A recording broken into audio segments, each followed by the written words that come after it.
up to the bar. If you want to get closer to this good group, feel free to move closer to the stage. It's my great pleasure to introduce to you a whole lot of super talented Middlebury students who have been working their proverbial you-know-what's-off since Monday morning.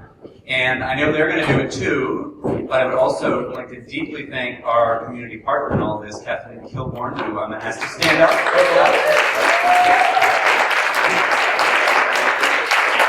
She's the key stakeholder, the key partner, the key person from whom we've been learning so much. So it's been an honor, Kathleen, to be working with you. Well, thanks everyone for being here this morning. Thanks for choosing to come out and talk about education with us. I want to wake everyone up a little bit after the break, so if everyone would please stand up. We're going to do a little pretzel twist here. Okay, so arms out, cross over, hold under, and left foot over the right. Close your eyes and 3 deep breaths.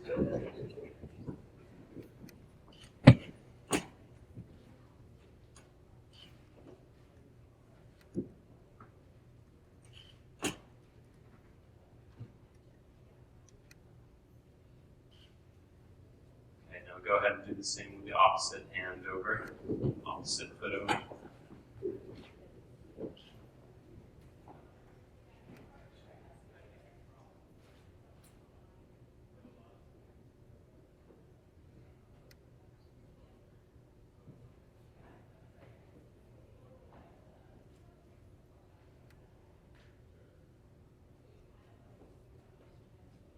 Okay, great. So this is just one of the many techniques that Bridport Elementary School has integrated to cultivate an atmosphere of compassion, empathy, and mindfulness in the education program. So this week, the MiddCORE class teamed up with the social entrepreneurship class to work with Bridport Elementary School surrounding building community around the school, both within the school in terms of empathy, and then community parent-school relationships. So we split up into 3 groups. We had 16 students total, so groups of more or less 5 students, and we had groups looking at generating empathy within the schools. We also had a group that analyzed a community forum where members of the community met and discussed a lot of ideas they had for the school. And so one of the groups looked at that and how we can move forward from there.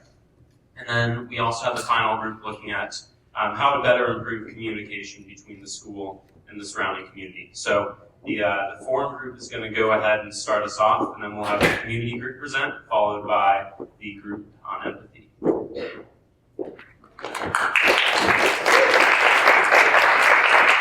Thank you, James. My name is Catherine. I'm going to go ahead and walk you through just a brief introduction to what we're going to tell you about here. So as James mentioned, there was, in March of last year, there was a series of 4 forums to discuss problems but also positives associated with the Bridport Central School, and then to present, there was a document compiled that had some ideas and recommendations from that. So our group, in our observation over the past week, has worked with Kathleen, and we've been in the school.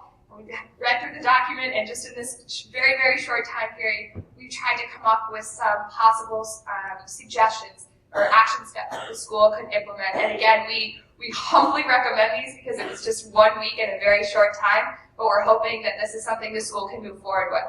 So in our experience at the school, and then in reviewing the document, we identified 4 focus areas from these forums.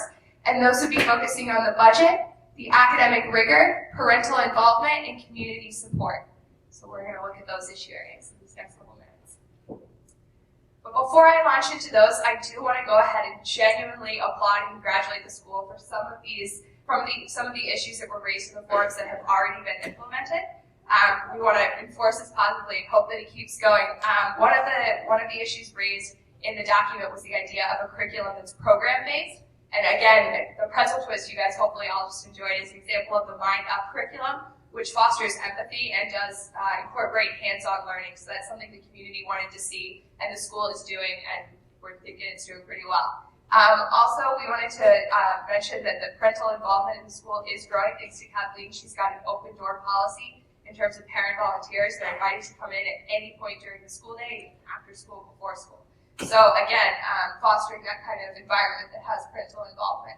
And then finally, Kathleen has and her staff have been looking very practically at the budget. An example anecdote that Kathleen gave us was she looked at the busing system and tried to consolidate it and realized that it just didn't make that much of a difference economically. So it stayed as is, but again, that investigation was done, and that's something very positive. We encourage that continuing. And then in terms of tools, Kathleen just told me a great anecdote about reaching out to community members and existing resources. They had an aunt from the school, and the school is going to get 20 computers now at a pretty reduced price. So again, keeping those connections and those community tools.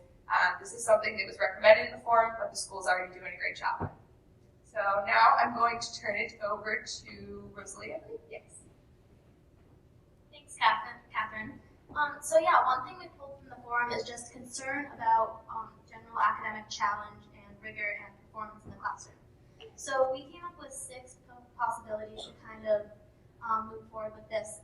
Number 1 is reading buddies, and this was something specifically mentioned in the forum and something that I actually had in Cornwall School, and I still remember my reading buddies that were 6th graders when I was kindergartners. So I think that's telling.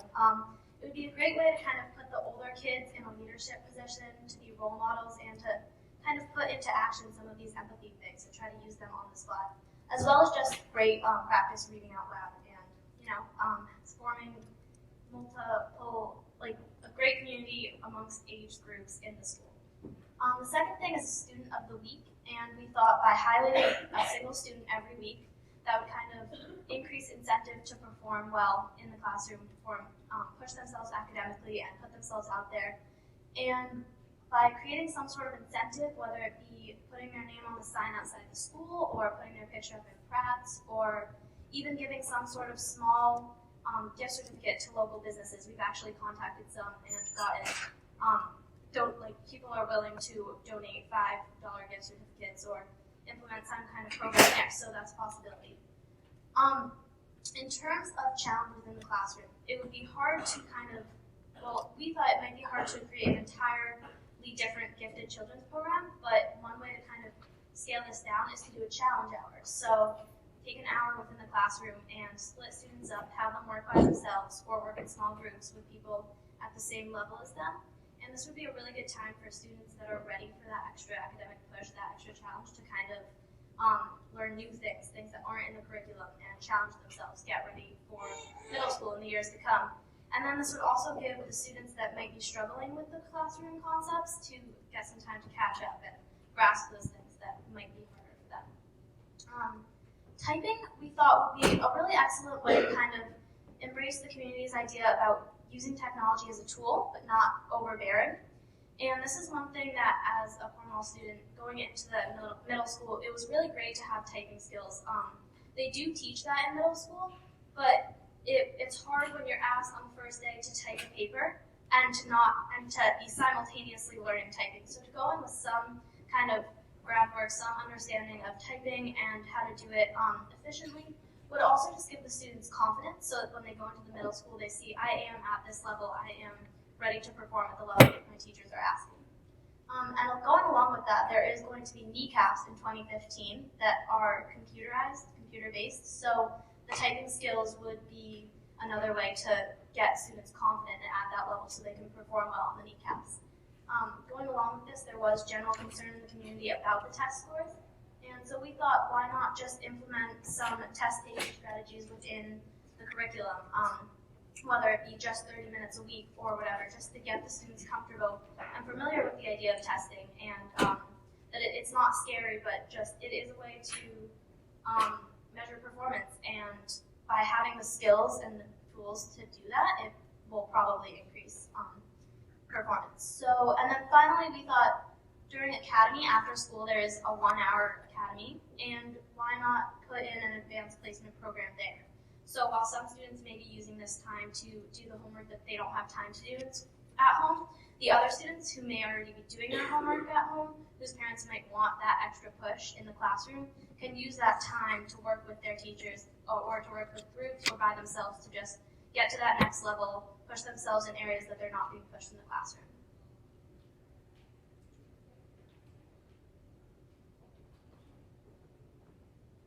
Hi, I'm Christian. I'm a senior, and I'll be speaking to the budget theme that we kind of came up with from our analysis of the forum. We kind of saw this so the forum was kind of the document with lots of different bullet points of points that were brought up, and we kind of saw this underlying theme that kind of there were comments about using the building for other purposes to generate revenue, like adding a solar panel kind of park in the area, or using school property for a cell tower. There was a comment about sharing resources across the district. There were comments about that the residents were kind of confused about the relationship between per pupil spending and their tax rates, the school tax rates in the community. So we just kind of thought underlying that those kind of comments, there was a general theme of just wanting to have a greater understanding of the budget and just a kind of concern about how money is spent in the school. And so we thought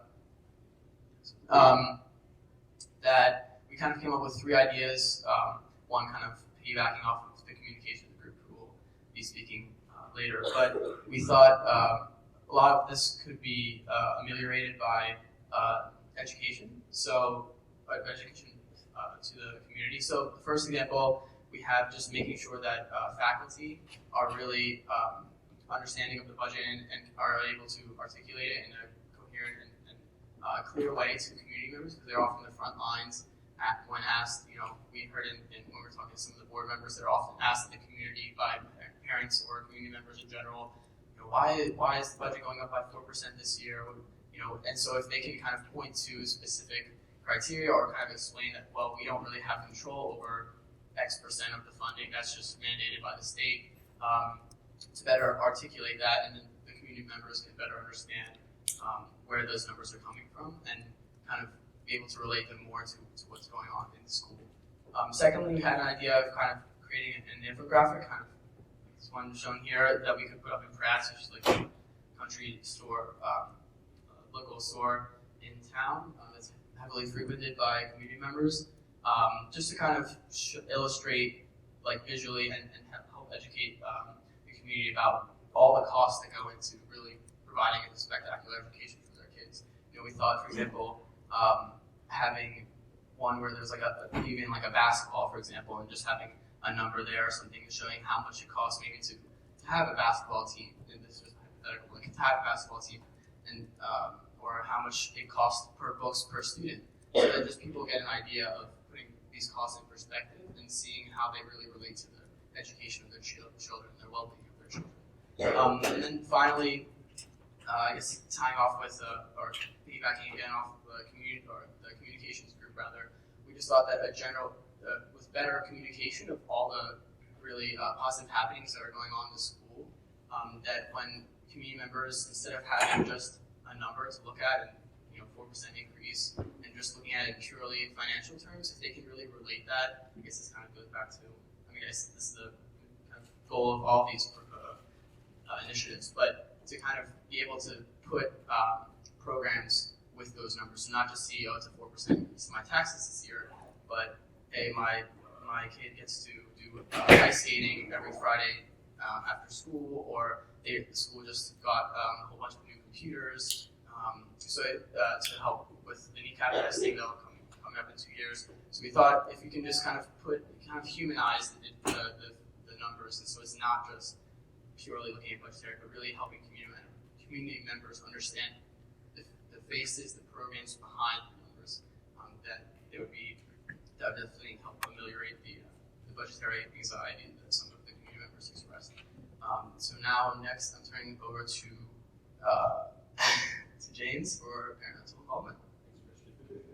So another theme that came up pretty regularly in the forum was the desire for more regular and higher frequency of parental involvement in Ridford Elementary School. So we want to approach this idea very incrementally. So we want to provide very small, easy ways in which parents can get involved with school. First idea we have regards Ridford's open volunteer hour, open door to volunteers for parents coming in to help out with the school. Now this is a really great idea, but we think that instead of selecting 2 or 3 specific times each week when parents can come in, would would make it more likely that parents will choose to come in together. It'll be less awkward for parents dropping in, worrying about dropping in at the wrong time. If elementary school teachers were to select 2 or 3 times and send these times out in a newsletter to parents, we think this would be more likely to reap rewards of parents coming in and becoming involved with the school. Another idea that came up in the forum was recreating something like Pratt's Coffee Shop, a community gathering center at the school, creating a cafe, a little coffee shop where parents could come and gather. We think this is a wonderful idea, but we think going about this more incrementally in a smaller way would likely reap greater change for much less cost. So we propose that we invite parents in, say, every other Monday morning for a 20-minute free coffee gathering session where they can come mingle, talk about the school. It'll get people to come in out of the cold, talk with each other about the school, what their kids are becoming involved with, get involved in a very non-committed way, something that's very easily accessible. Again, something where they don't have to put in a lot of commitment initially. The last idea we have is offering Friday afternoons as parent recess day. Say 1 Friday afternoon a month, every other week, even weekly, where parents can come in a non-academic setting, maybe where they're still inside their comfort zones, playing around more with the kids in a way that's much more relaxed than being inside the classroom. Another problem that Bridgeport has is finding parent volunteers to help coach sports teams. With a low budget, it's hard to maintain a lot of sports teams, which the kids really appreciate. And we think that opening up every other Friday afternoon to a parent recess time would help maybe pinpoint a few parents that we could approach that are showing some level of commitment, some level of interest already that might be interested in helping coach some sports teams and becoming more involved in the future. So again, just small ways, small incremental ways where parents can become involved that could possibly lead to interest and more committed involvement in the future. So here's John to talk to you about community outreach. Thank you, James. One of the most consistent themes that we found in reading the forum and in talking to board members and staff and Bridgeport is that there's a fantastic community that supports the school and everyone cares about the kids, whether or not they advocate going there or not. And we try to come up with ideas to get this community more involved with the school in positive ways.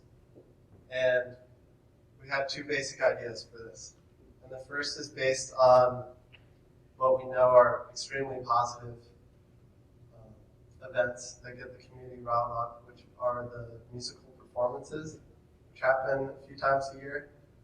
And we wanted to expand this into a fun historical night where kids can pick their favorite historical figure, and maybe it's a baseball player, or maybe it's Elvis, and they can put on fun clothes and throw on an accent, and the community members will come in and talk to the kids, and the kids will stay in character. This is something that a few of the members on our team did in our elementary schools, and we thought it was fantastic. But also, the community would love it, and they would see how much the kids are learning and having fun. The second part of this would be more of a cultural night. We went to the Cornwall School, and they had an Africa night open to the community, where again, the community can come in and see how much the kids are learning, and they can taste foods and wear clothes and do dances specific to one area. All right, our next idea for community involvement is a monthly community service trip. And this would be something that members of the community can apply for. We ideally would set up a box in the Pratt's store that we've already mentioned a few times. And community members can fill out an application. Maybe they have a fence that needs to be fixed, or part of their house needs repairs, or any old odd job to be done by a whole bunch of school children. So this way the kids could get out and interact with the community members, help them out, and it would be incredible for generating positive stories that would circulate throughout the community. And that's the full run of our ideas for responding to this forum. And we would like to thank you for listening and open up to any quick questions that you might have. But remember that after all three groups present, there will be a longer discussion period.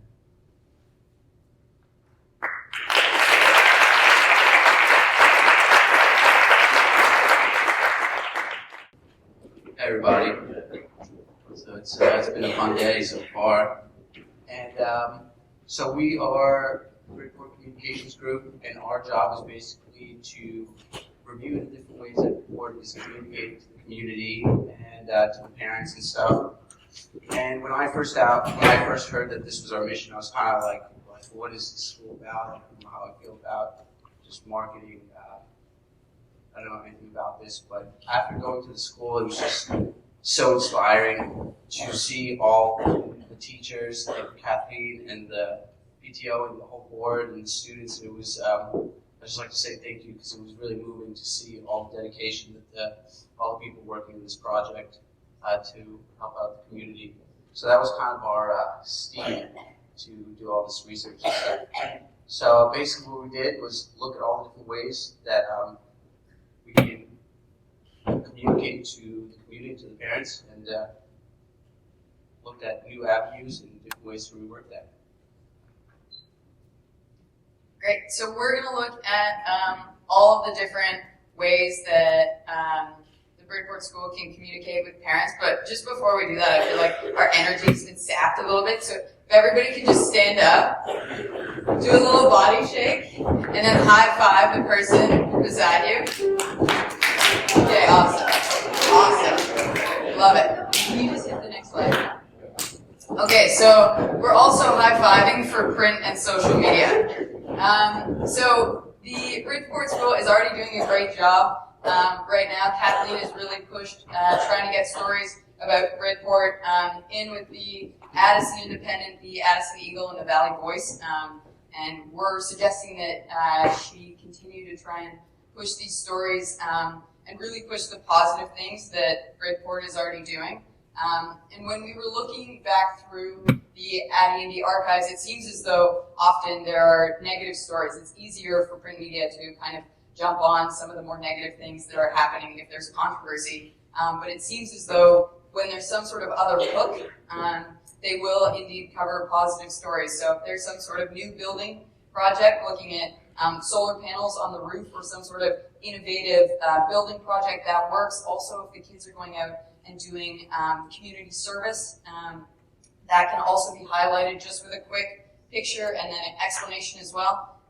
Or if there are competitions that the kids are involved in and they win, that could be a really good story as well. And then social media is another option. There are schools right now that are on using social media, and it just seems like a great way to meet parents where they already are. So rather than trying to create these new avenues, take it straight to the parents, many of whom are online using social media, and you can post the newsletters up there, videos which Winston is going to talk about, and just events that are coming up in the school.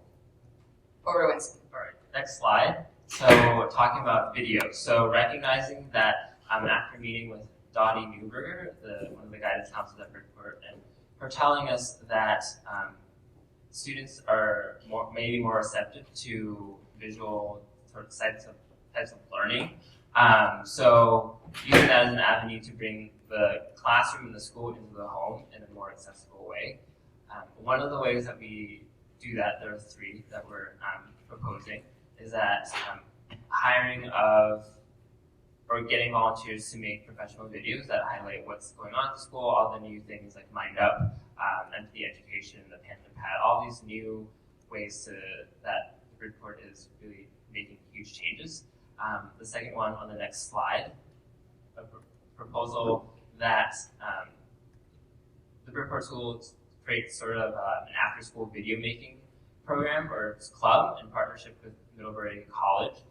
to get students here to go to the Bridgeport School and utilize the flip cameras that are already at Bridgeport to make videos and capture what's going on in the classrooms, and then bringing them to Middlebury College as sort of an exposure to a college education and exposure to people, role models, which Dottie Newberger said that is a very big part of maybe our role here at the college, and bring them to Middlebury College so that they can learn to edit videos and to gain this really new skill. And producing videos that can go off and win awards, such as the Ferrisburg Elementary School in Vermont, which won an award for highlighting some of their initiatives in farming and food initiatives. And finally, the third, proposal is to have a weekly video blog newsletter type thing where teachers or Kathleen, you can basically do a really quick, here's what's going on at school, here's what we're learning, here's some highlights from the week. And ultimately, all of these three things through video will help the community see the change that's going on in the community in a different method, as well as better bring school into the home. So now Fernanda's going to talk about the website. Thanks, Winston. So Kathleen told us from the very beginning that the website is old and outdated and it's hard to deal with. So that's something that could definitely change, and it could be difficult. So what we're proposing is to switch over to Google, which is something we heard the school in Cornwall did. And so we think that the new website should be simple, it should be consistent, user-friendly, interactive, and up-to-date. And the reason why we think Google would be a good idea is because it is relatively easy to learn how to make a website out of Google. It's free, you can keep on doing it, and it's super, super easy to update things. And that could be, you can use Google Calendars, you can use Google Docs. So for example, for the newsletters, you can just upload them as if you would use a document out of your computer. You can also incorporate blogs, and this is another idea that we thought, that we got from other schools, that if every classroom could have a blog in which the teacher at the end of the day could just make a quick comment of today we did this and this and that, this was wonderful. And so for example, we were in the third grade class, and the teacher did this exercise in which the students wrote for 7 minutes about some topics that she gave, but before that, she just made sure that they were ready to do that and that their mind was on that. So for the 7 minutes, they were just putting things down. And some of the things, the stories that they came up with were pretty good. And I think that it would have been great to okay, camera, take a picture, put it online, and then the parents can see it. The website could also be used to have the infographics about the budget, which is a great idea, and thanks that you guys already mentioned it.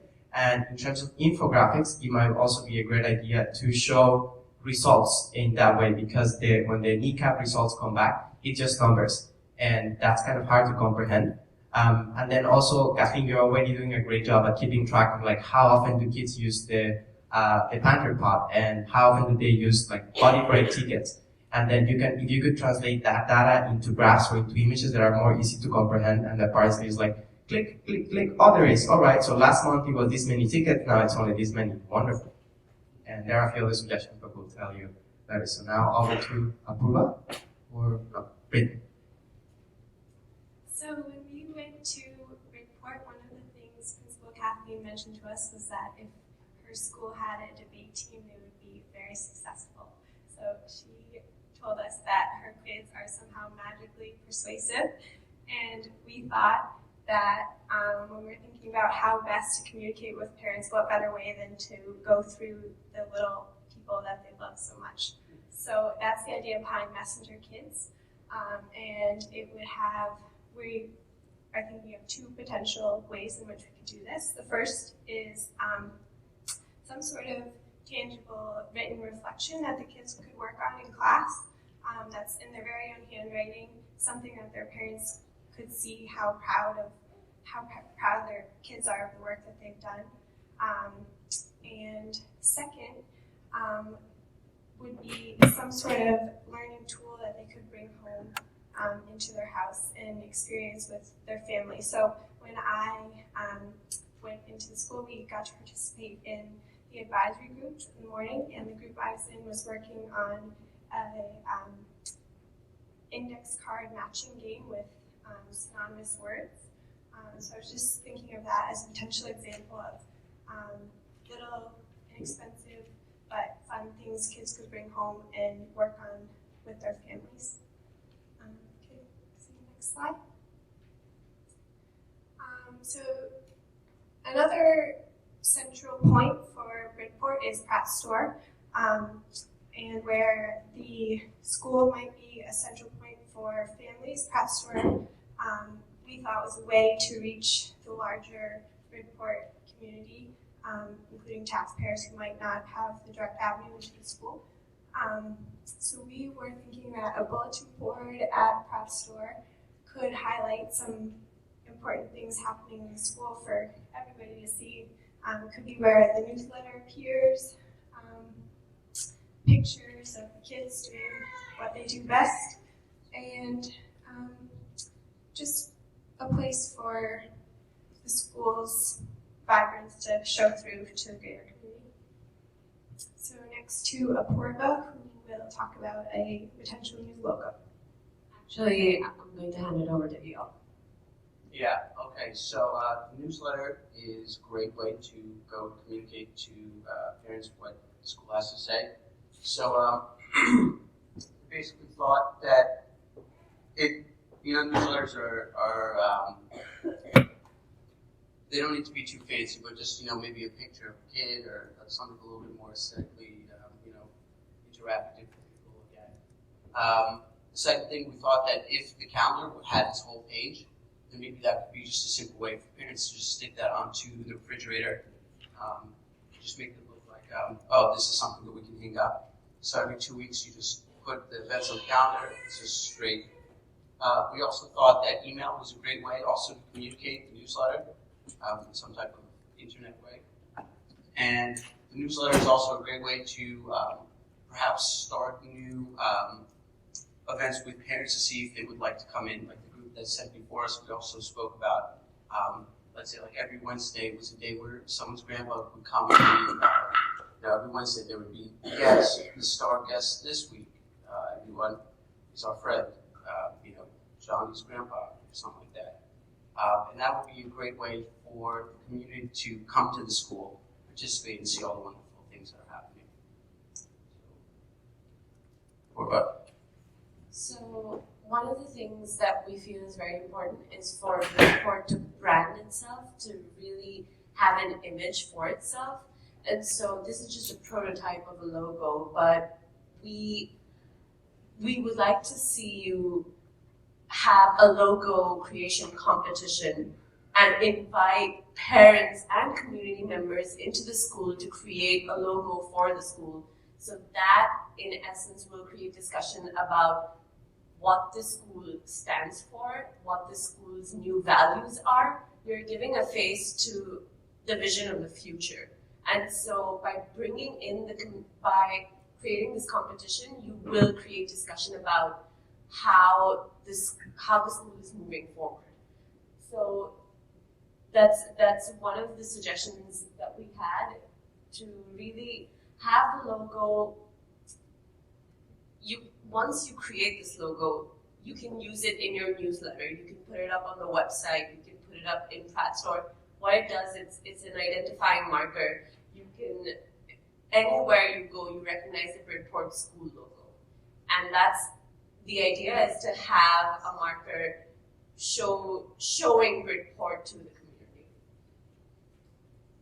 So Hello. Okay, that's all we have. We were so grateful for the opportunity to go in and check things out at Bridport, and to have met Kathleen and all of her staff members. So now over to the final group for the last presentation.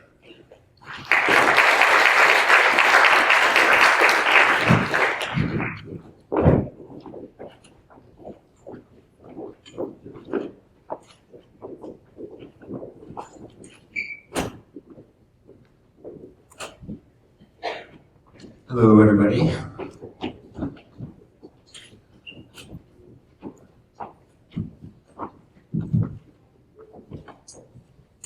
Hey, everybody. Thanks for coming out today. My name is Alec. This is Molly. We have Maggie, Claire, Barbara, and Karen. And we're out here today to talk to you guys about empathy education at Bridport Central. So we'll just get our presentation up and then we'll get going.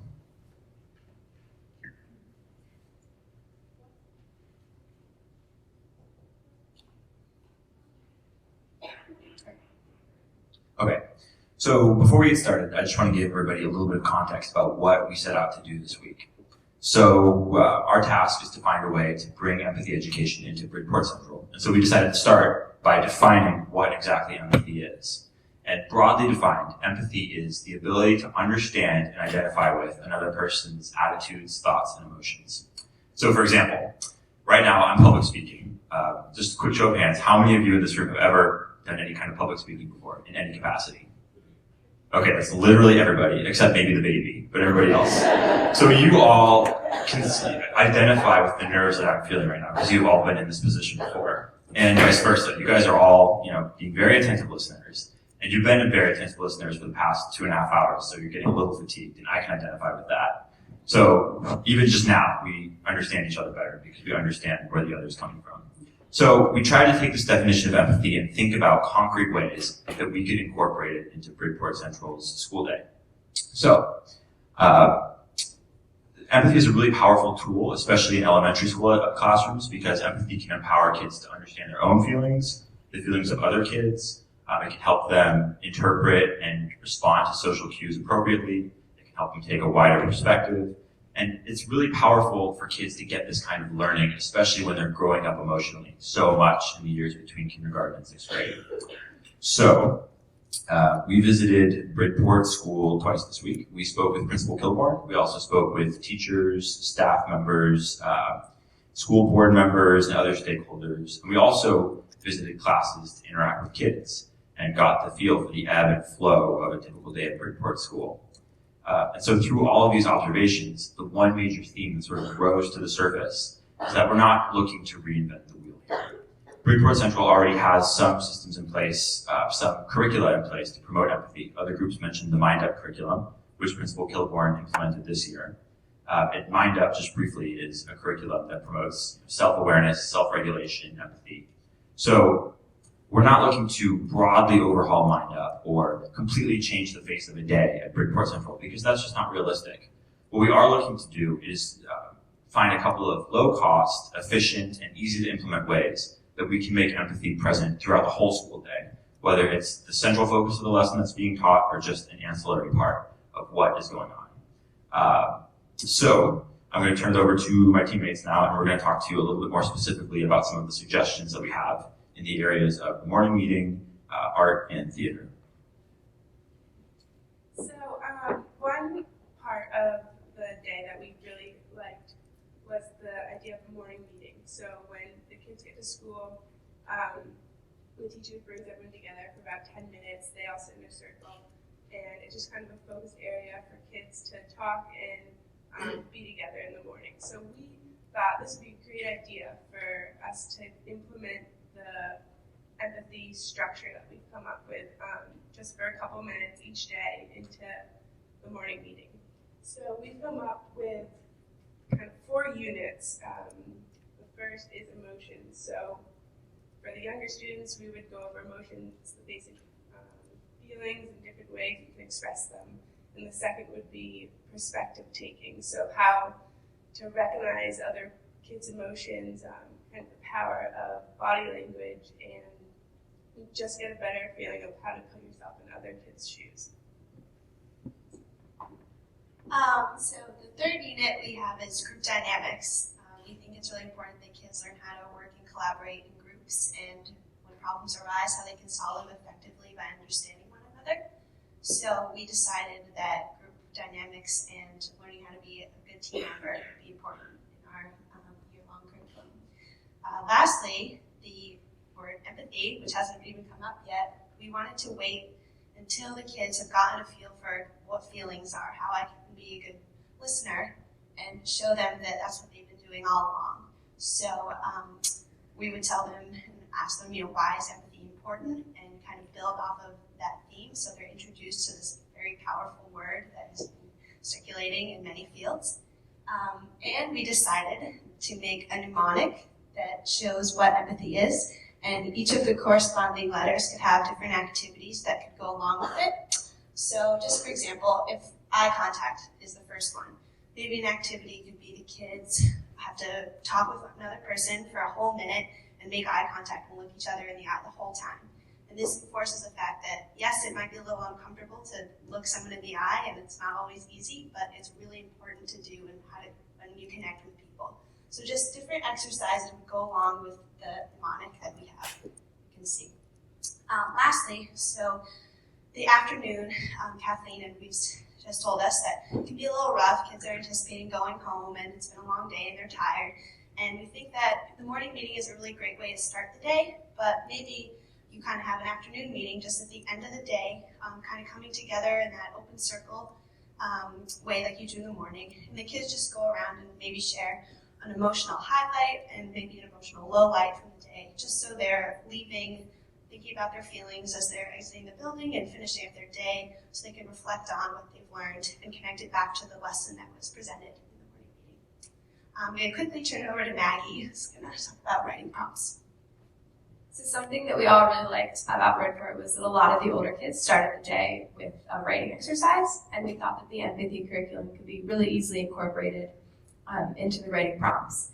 So maybe kids could write about how they felt when ... or how they think they would feel, sort of to put themselves in someone else's shoes. And then they could discuss these writings with their classmates and teachers. Okay, so is it okay if I sit down here? So I was just wondering, have you guys ever been in front of an artwork and just sort of feel what the artist is trying to communicate, or just really got wrapped into an artwork? Yes, thank you. Hand nods, hand raise, great. Thanks for going along with this. Anyway, so art is a private yet public process. So art, when you do art, it's an individual process. You reflect on yourself and you try to express it in a visual way. But when you display it, it's a public process. People see it. People may even feel what you're trying to communicate, what you're trying to express. So there's a lot of potential for empathy to be introduced into the art curriculum. So how do we do that? Well, what we observed in the Bridport art program right now is that the art program is very individual art project based. So the individual is sort of just wrapped in his own artwork. Everyone's sort of doing the same art project, but they're in their own world doing that same art project. And there was less personal connections with the artwork too. It was sort of doing art just for doing art, not really having that personal quality in that artwork. So we proposed four ways to introduce empathy into the art curriculum. The first portion is to have the art curriculum compel students to think about themselves and express that in a visual way. One big part of empathy is being able to recognize your own feelings and being able to express that feeling as well. And so that's an important empathy isn't just about feeling what other people are feeling. It's also being open to and presenting those feelings as well. So that's the first part. The second part is to have group art projects, sort of going along the theme of the individual and the group. That you can have an individual art project and then piece it together in a larger group project. It's sort of a great metaphor for you're an individual and you have these individual experiences, memories, ideas, and feelings, but these all contribute to a larger group as well. And so sort of art projects like quilt making or a collective art magazine or a mural would sort of allow students to create their individual project, but also take part in a larger project as well. We also thought that discussing and sharing the artist's experience for the entire classroom is an important process as well. So the individual who makes the art should be able to share what their intention of their artwork was or what the process of the artwork was like. So that students can really so that the audience member can not only see the art, they can also really get to understand the artist's intention with the art. And there's been studies with neuroscience that have come up with this concept called the mirror neurons. And the mirror neurons are sort of like when you see something or when someone is trying to communicate something, the audience, the listener, sort of visualize it in their own mind as well. So that's empathy. That's a form of empathy. And that's something that we can take advantage of, that students inherently have, by showing the artwork, having a visual one, but also sharing the artwork, having a sort of a listening. Through listening, they can really affirm and visualize what another person's trying to communicate and feel. And finally, we thought it's important to really affirm the artwork, really praise the artwork, and share the artwork to the community, those individual artworks as well as those group artworks, and really affirm it, and really just create a positive attitude towards empathetic art. That empathetic art is a great thing, and sharing these feelings and memories and experiences is a great thing. Having a positive attitude towards empathetic art. Okay, so the benefits that we found if we were to introduce this type of program into the art curriculum would be, so obviously increased empathy in the students, but also collaboration between students. Also, art is a very therapeutic process, just recognizing those feelings, recognizing those experiences in the visual way rather than the verbal way, which can be very difficult, but doing it in a creative way can be very affirming to one's identity and self. Also, we thought this would be a great tool for counselors who find it difficult to communicate with students, that looking at the artwork that the students produce can be a great sort of window towards what the students may be feeling. And finally, doing art is just having a personal art and holding on to it. It's a very self-affirming process, and it can be a great confidence booster for kids as well. Okay, and finally, our last proposition to bring empathy in school is to propose a theater curriculum in school. So it's always the idea of, that students have difficulties to express their feelings, to understand others' feelings, and to create a community, because they are individuals in the classroom, but not really a team that contributes together. So they don't feel responsibility toward the group when they do something wrong. And so the idea to bring empathy is that we could implement a two-step program. The first step could be some exercise during the day, 15-30 minutes at the end of the morning, when students, it could reward students for the effort they did during the morning. And it could be the time to talk about your feelings, to try to understand others' feelings, to be in another character, to play something. So you can try different emotions, different feelings, and control your body, and control, take attention of what your partner is doing and how he's playing and how he's talking to you. And so this would be in class, so 15 and 30 minutes during the day. And it could be, I think, just before lunch, because it's open discussion for students when they go eating together after this fun moment of the day, which will reward them for what they did during the morning. And the second step would be, for if you want to bring that until March and after, we could implement a real theater curriculum by proposing to students to create a play that they could present to their parents at the end. Because parents are really willing to see what the students did, so they go to the concert of students, but they could be really happy to see their own children playing. And theater is also creating a team spirit between students, so they will learn how a team is important when you want to go through something with someone. It could create an atmosphere inside the classroom. And also students will be really proud of their work, I hope. So they will be more willing to discuss with other students about that, and to share within the community about what they did and what the community could come into the school to see. So what we hope we've done today is given a couple of suggestions for ways that Bridport could bring empathy out of abstraction and into the classroom, because all the benefits of empathy that we've been talking about are great and worthy goals in and of themselves, but they take on a larger significance if you look at them as a means to a larger end, which is creating a really safe and effective and healthy learning space in the classroom. So that's what we hope we've done, and thank you guys for listening. And now we can open up the floor for questions from all groups. Maybe a couple people from each group could come up so we can field questions on any of the things that you guys have heard from any of the three groups.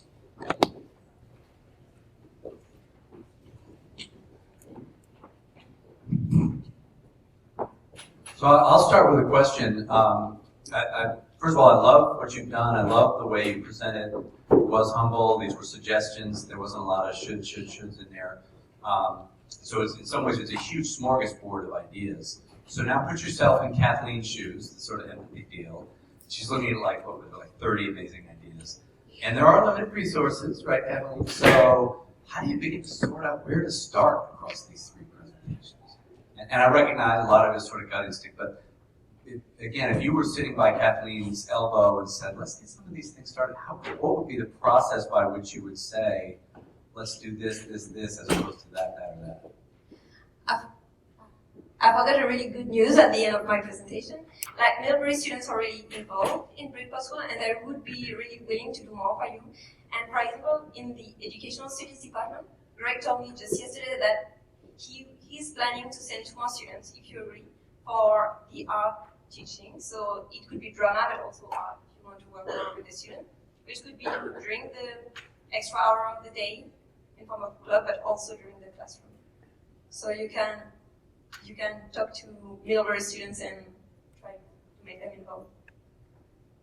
I note on that too, when, at least in the communications team, when we were working on this, it was really tempting to say, wow, we could have like a Middlebury student do that. Because there's already Middlebury students building websites and making videos and doing art and doing theater, so we could do that. So when we were worried about the sustainability factor to that we would not want there to be a relationship of dependency. But then yesterday when we talked to the counselor, she was like, so what? There is privilege in Middlebury and there are needs here. And you guys are doing that anyways, so come. And like said, okay, I'm going to be here and I'm going to be your PR intern for 2 months, and that's all I can do, and I'm going to do the best I can. So that's definitely something that could be done.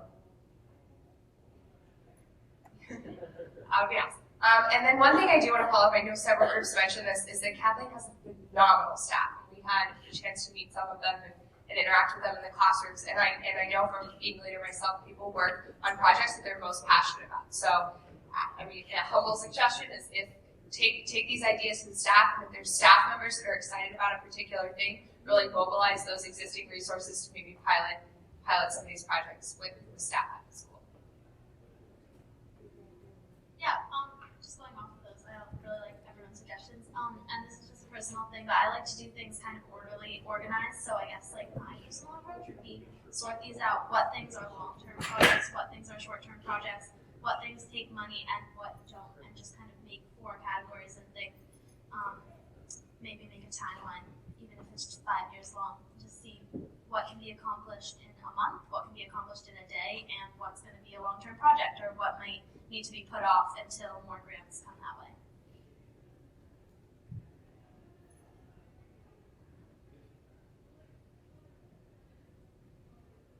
I guess I can understand teaching empathy in a safe environment like a school. But what happens when these kids go outside the school environment, perhaps to other kids that are not empathic, or maybe a home environment that's not empathic? How do they handle that struggle? Is there anything incorporated in this program about going out outside the school environment and dealing with those very difficult tensions? You know what I'm saying? Yeah, that's a great question. And I think Kathleen had mentioned to us that kids at Bridgeport already take some things home, some parts of the programs home to talk to their parents about. And one thing that we didn't mention, probably could have in the empathy part, is that we want kids to be taking this outside of the classroom and bringing it to their families. And we know that people outside of the school may not always be as responsive as we'd like them to be. In terms of empathy, we think that the tools in and of themselves, the tools of being empathic, will help kids understand those other perspectives. Sort of, it's kind of meta, you know, like you have empathy to understand why other people have a hard time using empathy or whatever. But I think that's a great point, that this is something that really should be taught, not just in school, but everywhere. And I think that Kathleen actually said something to us that I thought was very powerful when we visited. And she said that some of these kids, like, they do have to have these defenses up at home. They do have to have a certain toughness. But she wants to communicate to them that when they come into the school, all their needs will be met and that they can be free to be children. Kathleen, if I may propose something radical, one of my cousins was a Teach for India fellow, and in his classroom, he had implemented a system of awarding stars to his students if they did anything noteworthy. So one of these kids took this model home and started handing out stars to his parents for good behavior. So there's no knowing why something that is implemented in the classroom can be taken away. So I have to share a quick anecdotal story that matches very closely to that. We do mind up curriculum, and we're trying to teach our children that in the heat of the moment, rather than responding, we'd like you just to pause, take a deep breath, think about your choices. Is it helpful? Is it kind? If it is, try it on. If not, keep thinking. So we teach them to literally take a deep breath. Or sometimes you'll see a student on the playground who's having a tough time, and they will back away and they will put themselves in that pretzel twist that y'all just experienced. So the other day, a parent came in and we were having a re-entry meeting actually with a child who had some behavioral challenges. And mom was with me and had a tough morning at home and was honest about that. Being a mom myself, I can appreciate that. But anyway, the little boy, mom raised her voice in anger, and she said that admittedly, and the little boy said, and that's when I told her, Mom, just step back and take a deep breath. Right? So it wasn't a star, but it was that exact same language and she chuckled, and she did. You know, and I've also seen and heard people sharing, the kids share the pretzel twist. Like, I don't know what it is about that pretzel, but it really is contagious because they recognize it's 30 seconds, but we all start our staff meetings with either a starfish or a pretzel or one of those things, because how often in your day do you just stop? I don't. I go, right? Like 12, 15 hours. So 30 seconds of like, can really get you through like another 2 hours. So anyway, it just made me think of your star story, and the breathing is catching on. We've only been doing it since September, but between the stretches and the breathing, I see kids independently using that, and now I see it shared with families. So thanks. I think it is healthily contagious. Yes.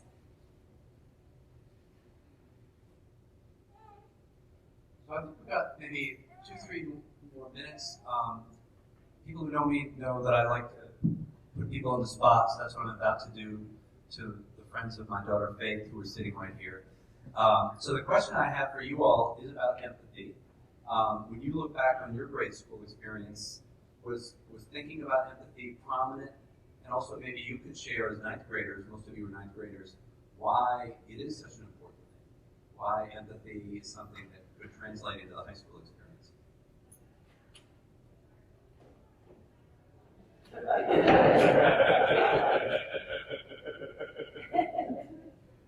We could play a version of Spin the Bottle here. I went to a really small private elementary school, and they had really mixed age groups, and I think that was the biggest key for my development of empathy, in that I just feel like I got to know like the different stages that people were at, like my own stage in life, and like 6th graders when I was a 4th grader, a 3rd grader, and it just like helped me develop a really good like understanding of everybody else. So that could be an idea if like just like one class a day you would have with different age groups. That really helped, I guess.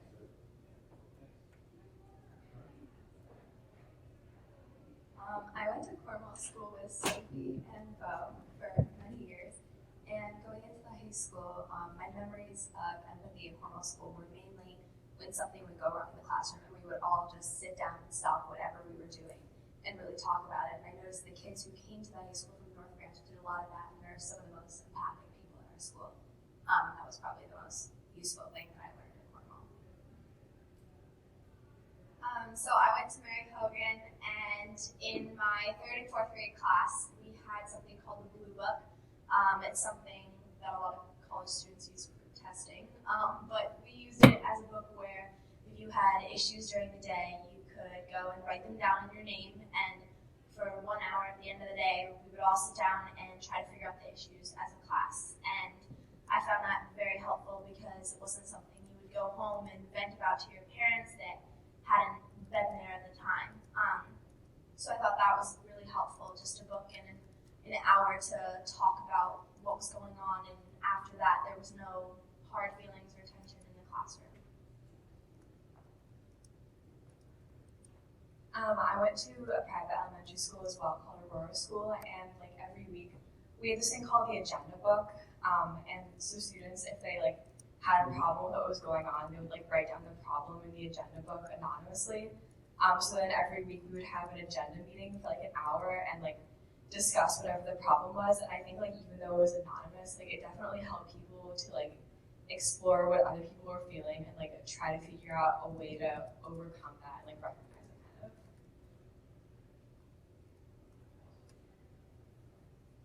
All right. Oh, you could complete this table.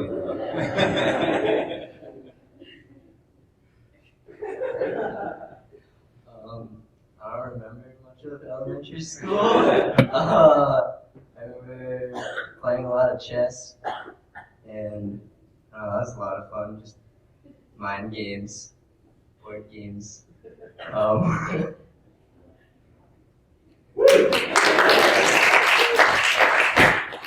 So I hope it's okay that I give Kathleen the last word to share your reflections on what you've seen. Before I do that, though, two things. Listen carefully. So the day is only halfway over. Okay? So 2 o'clock on the dot, Axon Center, will be the beginning of 2 consecutive workshop sessions. The program explains all of this, but basically we have 4 wonderful workshops coming up this afternoon. You can choose 2 of them. So all 4 will run, and then we'll have a break, and then all 4 will run again. So you can have 50% of those, if you will. So 2 o'clock we'll get started in the Axon Center. It's been a long day already.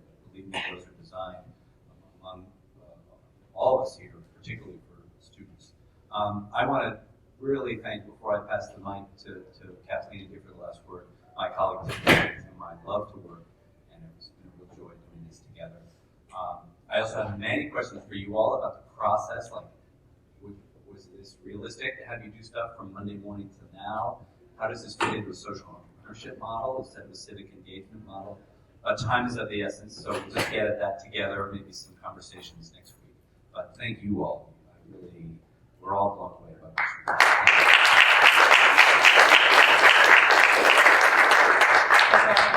That's good. So I just want to say I genuinely feel blessed to have had this opportunity to be the first school in education to have this partnership and to be able to do it.